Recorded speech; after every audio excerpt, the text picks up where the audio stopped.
नमस्कार दोस्तों, कैसे हो सब। आज के टेस्ट को डिस्कस कर लेते हैं जिसका नाम था SKPO1 AOKN। आज के टेस्ट में हम क्लोज टेस्ट डिस्कस करने वाले हैं। जो आज के टेस्ट में हमारा क्लोज टेस्ट था वो थोड़ा इकोनॉमिक बेस्ड था कि थोड़ी ही इकोनॉमिक्स जो हमारी इकोनॉमिक होती है ना टर्म्स वो थोड़ी ज़्यादा यूज हुई थी इसके अंदर। वैसे cloze test was not very hard, इतना हार्ड नहीं था जितना हम लोग ना कर पाए इसके अंदर। कि हमारे कितने क्वेश्चन थे इसके अंदर, 3 और 4 7 में से हम लोग 4 प्लस तो आराम से ठीक कर पाते हैं अगर हमें थोड़ी ही भी नॉलेज है इकोनॉमिक्स की। देखो पढ़ते एक बार क्या कह रहा है। कह रहा है tea prices in the domestic dash continue to rule high. देखो टू रूल हाई का मतलब होता है कि उसका ही दबदबा रहना। जो टी प्राइसेस थे उनका ही दबदबा रहा कहाँ पर, पता नहीं कौन सी चीज़ उसके अंदर। Year despite the expectation of a dash production. अब देखो हमारा डिस्पाइट एक वर्ड ऐसा है जो प्रीपोजिशन होती है, जो इससे पहले चीज़ हुई है उसका अपोजिट इसके बाद होगा। ठीक है, अब इसके पहली चीज़ कौन सी हुई वो देखते हैं हम लोग। जो टी प्राइसेस थे हमारे जो डोमेस्टिक, पता नहीं यहाँ पे कोई एरिया आएगा या पता नहीं कौन सी चीज़ है, उसके अंदर tea prices continue to rule high, मतलब उनके रेट बहुत ज़्यादा बढ़े हुए थे। इन द डैश ईयर, पता नहीं कौन से ईयर की बात कर रहा है। Despite the expectation of dash. देखो मान लो किसी के अगर पैसे बढ़े हुए हैं तो उसकी प्रोडक्शन कैसी होगी, कम होगी। क्योंकि अगर किसी की प्रोडक्शन कम है तभी तो हम लोग ज़्यादा पैसे में बेचेंगे वो। ठीक है ना, मतलब यहाँ पे प्रोडक्शन कम है और डिस्पाइट के बाद जो प्रोडक्शन होगी वो क्या होगी, ज़्यादा प्रोडक्शन होगी। मतलब हम लोग एक्सपेक्ट क्या कर रहे थे कि ज़्यादा प्रोडक्शन होगी, लेकिन हमारी जो प्रोडक्शन हुई कम हुई, जिसके कारण जो प्राइसेस क्या है वो रूल हाई करने लग गई, ज़्यादा बढ़ गई। ठीक है ना, आगे देखते हैं। As compare to the previous year के कंपैरिजन में बात कह रहा है ये। According to preliminary assessment. देखो प्रिलिमिनरी असेसमेंट होता है जो पहली बार की गई असेसमेंट है, उस असेसमेंट के according dash on the weather, जो वेदर के ऊपर पता नहीं कुछ है वो वर्ड यहाँ पे देखो वर्ड आएगा।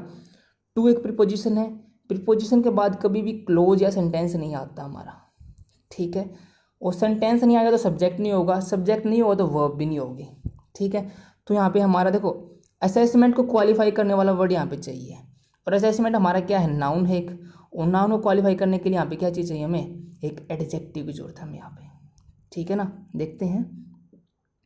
On the weather dash in the recent month, पता नहीं क्या हुआ उस वेदर के साथ, वो रिसेंट मंथ में हुआ, उसके अकॉर्डिंग हम लोग बात कर रहे हैं। T output in the next year में रीच 800 सॉरी, मतलब इस एक्सेप्ट हमारी जो असेसमेंट लगाई हम लोगों ने इसके अकॉर्डिंग हम लोग बात कर रहे हैं कि जो टी आउटपुट है ना, टी की जो प्रोडक्शन है वो अगले साल क्या है, इतना रीच कर लेगी। ठीक है, एज डैश टू इतना, इसके कंपेरिजन में हम लोग बात कर रहे हैं, वो इतना हो जाएगी अगले साल की बात कर रहा है। ठीक है, during the past 3 months tea prices have shown. अब पिछले 3 महीनों की बात कर रहा है, टी प्राइसेस ने कुछ दिखाया है, वो क्या दिखाया है, एन डैश, वो ये दिखाया है। एन एक हमारा क्या है, आर्टिकल है, आर्टिकल किसको क्वालिफाई करता है, नाउन को, तो यहाँ पे 14 के अंदर क्या आएगा हमारा, नाउन आएगा। ठीक है ना, वो यहाँ पे आएगा। अनलाइक लास्ट ईयर, जो पिछले साल नहीं था वो इस साल दिखाएगा, ये दिखाया है इसने। When tea prices were dramatically low, जब कब थे, ड्रामेटिकली लो मतलब इतने ज़्यादा लो थे कि विश्वास नहीं हो सकता था। ठीक है ना, जब की बात कर रहे हैं। This year prices seems to have rather high level, क्या है, एट रादर हाई लेवल का मतलब है इतने ज़्यादा हाई हो गए। पिछले साल तो क्या थे, ड्रामेटिकली लो थे, और इस साल क्या हुआ, बहुत ज़्यादा बढ़ गए, ये बात कर रहे हैं यहाँ पे। ठीक है, बिल्कुल ईजी सा था, इतना हमें दिमाग लगाने की जरूरत नहीं थी, थोड़ा हम इकोनॉमिक्स की नॉलेज होनी चाहिए थी। Tea prices in the domestic dash continue to rule high. अब domestic market, domestic area, profit sector या प्रोडक्शन। अब डोमेस्टिक के साथ सभी की सभी चीज़ें ठीक बैठ रही हैं, लेकिन हम लोग टी प्राइसेस की बात कर रहे हैं तो डोमेस्टिक एरिया नहीं होगा, कि डोमेस्टिक एरिया के अंदर नहीं होंगे भाई। डोमेस्टिक एरिया के अंदर हम लोग तो बिल्डिंग वगैरह बनाएंगे ना। ठीक है ना, डोमेस्टिक एरिया नहीं होगा। अब डोमेस्टिक प्रॉफिट थोड़ा ना होता है, डोमेस्टिक चीज़ों में जो लेन देन होता है उनसे प्रॉफिट होता है, ना कि डोमेस्टिक प्रॉफिट होता है हमारा। समझ भाई बात को, तो डोमेस्टिक प्रॉफिट भी नहीं होगा। डोमेस्टिक प्रोडक्शन होगी हमारी, देखो tea prices in the domestic production, T prices किसी चीज़ के प्राइसेस हो सकते थे, लेकिन डोमेस्टिक प्रोडक्शन नहीं होगे, क्योंकि प्रोडक्शन एक अमाउंट बताता है, और अमाउंट का मतलब नंबर बताता है, वो नंबर भी नहीं बताया कि कितना प्रोडक्शन हुई यहाँ पर, ठीक है ना। तो डोमेस्टिक प्रोडक्शन में टी प्राइसेस का होना नहीं यार, ये भी कोई सेंस नहीं दे रहा यहाँ पे, ठीक है ना। अब बात आती है डोमेस्टिक सेक्टर या डोमेस्टिक मार्केट। देखो डोमेस्टिक मार्केट वो चीज़ होती है जिसके अंदर हम ट्रेडिंग की बात करते हैं, सप्लाई की बात करते हैं, और ये हमेशा विद इन कंट्री ही रहती है, मतलब एक कंट्री की बात करते हैं, इसके अंदर एक कंट्री के अंदर लेन देन होना, वो क्या होता है, डोमेस्टिक मार्केट का होना होता है, ठीक है। और डोमेस्टिक सेक्टर वो होता है जिस जो कंट्री के अंदर जो चीज़ें हैं ना, हाउस होल्ड होगा, बिजनेस हो गया, गवर्नमेंट हो गया, इन चीज़ों का होना वो डोमेस्टिक सेक्टर कहलाता है। तो हम लोग सप्लाई की बात कर रहे हैं, ना कि हम लोग चीज़ों की बात कर रहे हैं। यहाँ पे हम लोग बात करें हम लोग सप्लाई की, हम लोग ट्रेडिंग की। तो डोमेस्टिक मार्केट में टी प्राइसेस की बात कर रहे हैं हम लोग, समझ पाए ना बात को। आगे बढ़ते हैं। देखो tea prices in the domestic market continue to rule high in the dash year. अब देखो कंटिन्यू हमारा कौन सा टेंस है, वर्ब की फर्स्ट फॉर्म है, तो हमारा प्रेजेंट इंडेफिनिट टेंस है, प्रेजेंट की बात कर रहे हैं। अब तो आप लोगों ने लगा ही लिया होगा आंसर क्या होगा, फर्स्ट ईयर सेकंड ईयर नहीं होगा, अर्लियर ईयर भी पास्ट की बात करता है, लास्ट भी किसकी बात करता है, पास्ट की। हम लोग किस में है, हमारा जो सेंटेंस है वो प्रेजेंट में है, तो current year, in the current year, अभी की बात कर रही है। समझ पाए ना, इतना थोड़ा ट्रिकी था ये कि हम लोग कंटिन्यू को पहचान पाए कि कौन सा टेंस है। इसके अंदर भी हम लोग प्रेजेंट की बात करेंगे। Despite the expectation of dash production. देखो मैंने बताया था डिस्पाइट से पहले प्रोडक्शन कौन सी थी, लो प्रोडक्शन थी, इसलिए प्राइस हाई थे।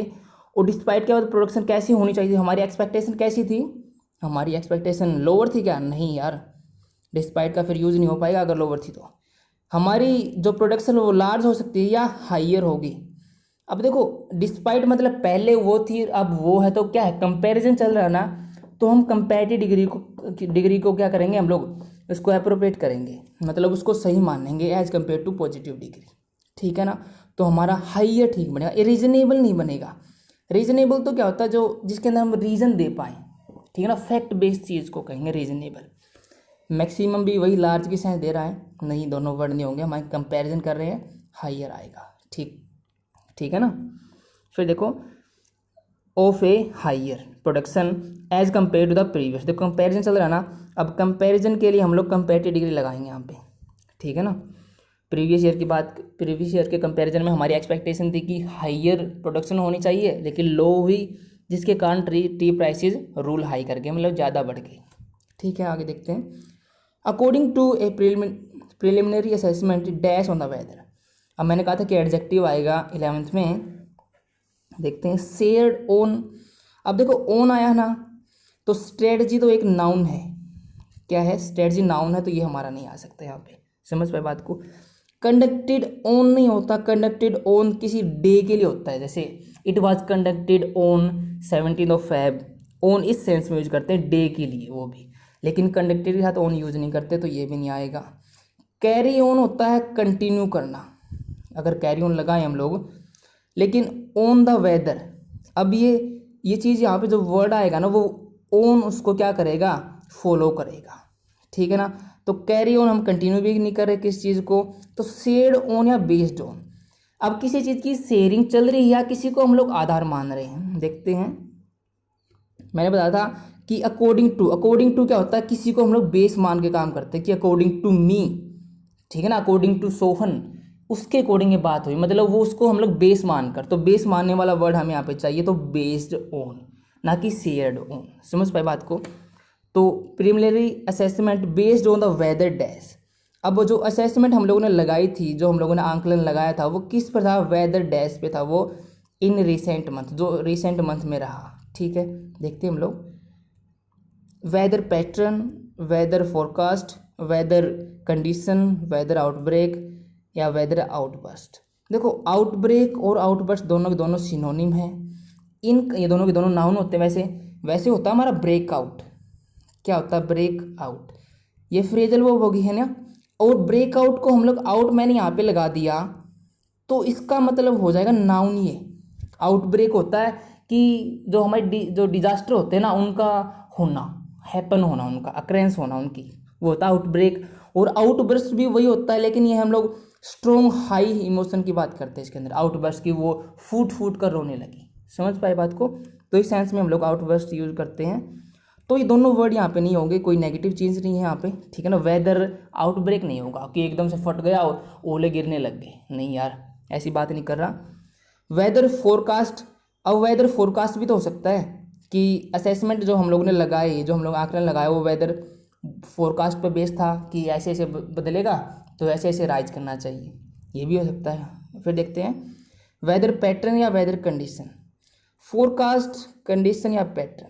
देखो पैटर्न वो होता है जो एक पार्टिकुलर वेदर का एक शॉर्ट पीरियड ऑफ टाइम के लिए रहना, शॉर्ट भी नहीं कहेंगे, एक पार्टिकुलर पीरियड ऑफ टाइम के लिए किसी वेदर का रहना, वो होता है वेदर पैटर्न। मान लो अभी बारिश होने लग रही है, 10-15 दिन बारिश होने का मौसम रहा, ठंडा ठंडा, बिल्कुल ठंडी ठंडी हवा चल रही है, उसको हम लोग क्या कहेंगे? Weather pattern. उसके बाद गर्मी शुरू होगी, उसके बाद वो चीज़ होगी। जो वेदर पैटर्न हमारे इन्वायरमेंट को सही रखने के लिए बहुत ज़रूरी होता है। समझ पाए बात को? और वेदर कंडीशन होती है कि टेम्परेचर कैसा है, कि हवा कैसी चल रही है, उन चीज़ों के बारे में। अब रिसेंट मंथ में हम लोग एक पीरियड हो गया हमारा रिसेंट मंथ, तो वेदर कंडीशन तो आज की भी बता सकते हैं, जो फ्लक्चुएट होती रहती है कि सुबह टेम्परेचर ये था, दोपहर को ये हो गया। तो रिसेंट मंथ में एक क्विक चेंज नहीं करेंगे हम लोग, ठीक ना, तो वेदर कंडीशन नहीं हो सकता। वेदर पैटर्न या वेदर फोरकास्ट। अब फोरकास्ट की हम लोग यहाँ पे इसलिए नहीं ले सकते क्योंकि फोरकास्ट क्या किया गया था भाई, क्या फोरकास्ट किया गया था कि इस चीज़ के बारे में बताया गया था कि ये फोरकास्ट हुआ? नहीं यार, फोरकास्ट यहाँ पे हो सकता है सही, लेकिन इसको क्वालिफाई नहीं किया गया आगे कि फोरकास्ट क्या था वो। समझ पाए ना? तो वेदर पैटर्न आएगा कि रिसेंट मंथ में जो वेदर पैटर्न था, जो वेदर चला हुआ था, उसके अकॉर्डिंग ही लोगों ने क्या असेसमेंट लगाई कि ये होना चाहिए था। समझ पाए बात को? तो हमारा आंसर क्या रहेगा? Weather pattern. आगे बढ़ते देखो इसके साथ, tea output in the next year में रीच इतने टन, पहुंच जाएगी, ठीक है। एज डैश 70-80, देखो कंपैरिजन चल रहा है ना यहाँ पे, लास्ट ईयर थी उसके अकॉर्डिंग ये पहुंच जाएगी। एज टू, जो हमारा एज के बाद जब टू लगता है ना तो वर्ब की फर्स्ट फॉर्म आती है, ठीक है ना, और ये सो और सच एज वाले केस में होता है जनरली, ठीक है ना, सो एज टू या सच एज टू। तो टू के बाद तो कोई वर्ब है ही नहीं वहाँ पे, ठीक है ना। 70-80 यहाँ पे तो गिवन है, कोई वर्ब है ही नहीं, तो टू नहीं लगेगा यहाँ पे। समझ पाए बात को? तो टू नहीं होगा। एज पर होता है हमारा इन अकॉर्डेंस विद, क्या होता है? इन कनेक्शन विद या इन अकॉर्डेंस विद, कि उसके साथ साथ क्या होगा? उसको मिलाकर या उसके साथ साथ हो सकता है, ये भी देखते हैं। एज अबव, अरे नहीं, 70-80 तो थोड़ा है ना, तो एज अबव नहीं होगा, गलत है ये। एज कंपेयर्ड, अरे एक्चुअल में होता है एज कंपेयर्ड टू, किसी चीज़ से कंपैरिजन करते हैं, तो कंपेयर्ड के बाद टू भी गिवन नहीं है तो ये भी नहीं होगा। हमारे बचते हैं एज अगेंस्ट या एज पर।